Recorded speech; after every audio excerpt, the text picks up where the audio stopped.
जाने कौन है छठी मैया, गोधन के ही दिन से क्यों शुरू होती है इनकी पूजा। तो आइए जानते हैं छठ महापर्व का इतिहास। नमस्कार, आप देख रहे हैं वी न्यूज़ 24। मैं हूं दीपक कुमार। छठ महापर्व भैया दूज यानी गोधन के तीसरे दिन से ही आरंभ हो जाता है। कार्तिक महीने के खष्टी यानी छठी तिथि को लोक आस्था का महापर्व छठ मनाया जाता है। नहाए खाए के साथ शुरू होने वाले इस पर्व में व्रती और महिलाएं 36 घंटे तक निर्जला व्रत रखती हैं एवं छठी मैया की आराधना करती है।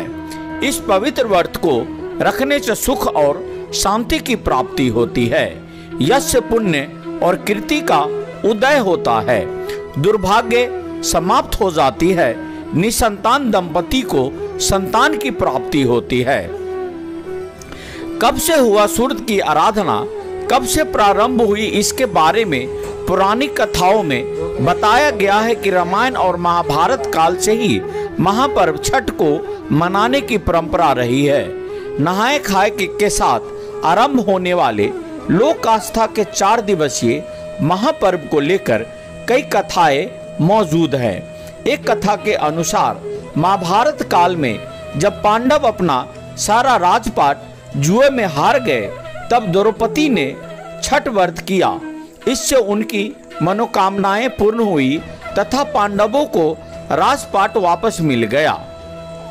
इसके अलावा छठ महापर्व का उल्लेख रामायण काल में भी मिलता है। एक अन्य मान्यता के अनुसार छठ या सूर्य पूजा महाभारत काल से की जाती है। कहते हैं कि छठ पूजा की शुरुआत सूर्य पुत्र कर्ण ने की थी। कर्ण भगवान सूर्य के परम भक्त थे। मान्यताओं के अनुसार वो प्रतिदिन घंटों कमर तक पानी में खड़े रहकर सूर्य को अर्घ देते थे। सूर्य की कृपा से ही वो महान योद्धा बने। एक कथा के अनुसार प्रथम देवासुर संग्राम में जब असुरों के हाथों देवता हार गए थे, तब देव माता अदिति ने तेजस्वी पुत्र की प्राप्ति के लिए देवारण्य को देव सूर्य मंदिर में छठी मैया की आराधना की थी। तब प्रसन्न होकर छठी मैया ने उन्हें सर्वगुण संपन्न तेजस्वी पुत्र होने का वरदान दिया। इसके बाद अदिति के पुत्र हुए त्रिदेव रूप आदित्य भगवान, जिन्होंने असुरों पर देवताओं को विजय दिलाई। कहा जाता है कि उसी समय से देवसेना खष्टी देवी के नाम पर इस धाम का नाम देव हो गया और छठ का चलन भी शुरू हो गया। छठ खष्टी का अपभ्रंश है। कार्तिक मास की अमावस्या को दिवाली मनाने के बाद मनाए जाने वाले इस 4 दिवसीय व्रत की सबसे कठिन और महत्वपूर्ण रात्रि कार्तिक शुक्ल खष्टी को ही होती है। कार्तिक शुक्ल पक्ष के खष्टी का यह व्रत मनाए जाने वाले के कारण इसका नाम छठ व्रत पड़ा। छठ पूजा का व्रत सूर्य भगवान, उषा, प्रकृति, जलवायु आदि को समर्पित है। इस त्योहार को मुख्यतः बिहार में मनाया जाता है। इस व्रत को रखने से निसंतान दंपतियों को संतान सुख प्राप्त होता है। कहा जाता है यह व्रत संतान की रक्षा और उनके जीवन के खुशहाली के लिए किया जाता है। इस व्रत का फल सैकड़ों यज्ञों के फल के प्राप्ति से भी ज्यादा होता है। सिर्फ संतान ही नहीं बल्कि परिवार में भी सुख समृद्धि की प्राप्ति के लिए भी यह व्रत रखा जाता है। 4 दिनों तक चलने वाले इस महापर्व की शुरुआत नहाए खाए से हो जाती है। इस दिन व्रती स्नान कर नए वस्त्र धारण कर पूजा के बाद चना, दाल, कद्दू की सब्जी और चावल को प्रसाद के तौर पर ग्रहण करती है। व्रती के भोजन करने के बाद परिवार के सभी सदस्य भी भोजन ग्रहण करते हैं। खरना वाले दिन छठ पूजा का प्रसाद बनाया जाता है। इस दिन प्रसाद में ठेकुआ जरूर बनता है। यह गेहूं के आटे, गुड़ या चीनी मिलाकर तैयार किया जाता है। इसके अलावा चावल के आटे से कसार भी बनाया जाता है। छठ के दूसरे दिन को खरना के नाम से जाना जाता है।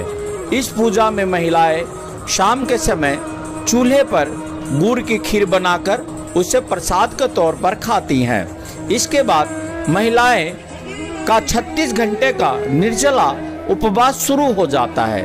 पौराणिक कथाओं के अनुसार मान्यता है कि खरना पूजा के बाद से ही छठी मैया का घर में आगमन हो जाता है। कार्तिक मास के शुक्ल पक्ष की षष्ठी तिथि यानी छठ पूजा के तीसरे दिन व्रती निर्जला उपवास रखती है, साथ ही छठ पूजा का प्रसाद तैयार करती है। इस दौरान महिलाएं शाम के समय नए वस्त्र धारण कर परिवार संग किसी नदी या तालाब पर पानी में खड़े होकर डूबते हुए सूर्य को अर्घ्य देती है। तीसरे दिन का निर्जला उपवास रात भर जारी रहता है। छठ पूजा के चौथे दिन पानी में खड़े होकर उगते यानी उदयमान सूर्य को अर्घ्य दिया जाता है। इसे उषा अर्घ्य या पारण दिवस भी कहा जाता है। अर्घ्य देने के बाद व्रती महिलाएं 7 या 11 बार परिक्रमा करती हैं। इसके बाद एक दूसरे को प्रसाद देकर व्रत खोला जाता है। 36 घंटे का व्रत सूर्य को अर्घ्य देने के बाद तोड़ा जाता है। इस व्रत की समाप्ति सुबह के अर्घ्य यानी दूसरे के अंतिम अर्घ्य को देने के बाद संपन्न होता है। छठ पूजा में लगने वाली जो सामग्री है, व्रत रखने वाले के लिए नए वस्त्र, बांस का बना हुआ सूप, कुछ लोग पीतल सूप का भी प्रयोग करते हैं। बांस की टोकरी, गन्ने पत्ते वाले हल्दी, मूली और अदरक पत्ते वाला पानी वाला नारियल, केला, बड़ा वाला मीठा नींबू, इसके अलावा दीपक, चावल, सिंदूर और धूप, पान सुपारी, शकरकंदी, सुतनी, मिठाई, शहद, चंदन, धूप, अगरबत्ती, कुमकुम और कपूर, गेहूं और चावल का आटा तथा गुड़।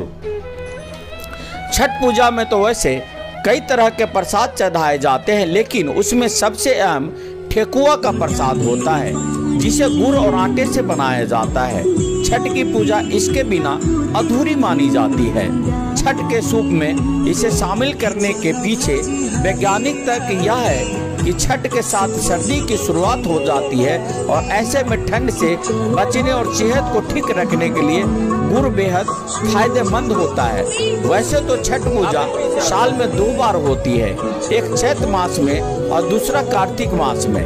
इस पूजा में गंगा स्थान आदि नदी तालाब जैसे जगह होना अनिवार्य है। यही कारण है कि छठ पूजा के लिए सभी नदी तालाब की साफ सफाई किया जाता है और नदी तालाब को सजाया जाता है। प्राकृतिक सौंदर्य में गंगा मैया या नदी तालाब मुख्य स्थान है। ये तो थी हमारी आस्था का महापर्व छठ व्रत का पौराणिक कथा और जानकारी, जो आपको जरूर पसंद आया होगा। अगर पसंद आए तो हमारे चैनल को जरूर अपने दोस्तों में शेयर करें, साथ ही लाइक और सब्सक्राइब करें। अंत में बोले जय छठी मैया। अगर आप ये वीडियो YouTube पर देख रहे हैं तो हमारे चैनल को सब्सक्राइब करें और बेल आइकन को दबाना ना भूलें। अगर आप Facebook पर ये वीडियो देख रहे हैं तो हमारे पेज को लाइक करें।